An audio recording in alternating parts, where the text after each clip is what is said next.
પંચમહાલમાં ગૌવંશ તસ્કરીના racket સામે મોટી કાર્યવાહી. ભોપલી ગેંગ સામે ગુજસી ટોક હેઠળ ગુનો નોંધવામાં આવ્યો છે. ગૌવંશ તસ્કરી અને ગેરકાયદે કતલના સંગઠિત રેકેટ સામે પોલીસના પગલાં. ભોપલી ગેંગ સામે 19 જેટલા ગંભીર ગુનાઓ નોંધાયેલા હોવાનું ખુલ્યું.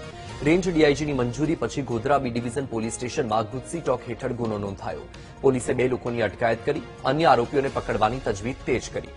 પંચમહાલ પોલીસની કાર્યવાહીથી ગૌવંશ તસ્કરીનું નેટવર્ક ચલાવનારાઓમાં ખોફ ફેલાયો.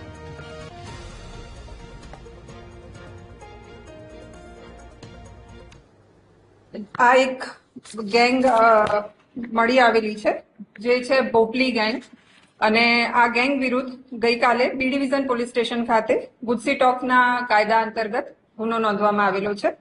હાલમાં આ કાયદા અંતર્ગત ટોટલ 2 આરોપીઓની ધરપકડ કરવામાં આવી છે, જેમના નામ છે અહેમદ હુસૈન સિદ્દીક વસ્તા ઉર્ફે મોહસિન પૌવા અને બીજો આરોપી છે સલમાન યામીન હસન ઉર્ફે કાનકટ્ટો.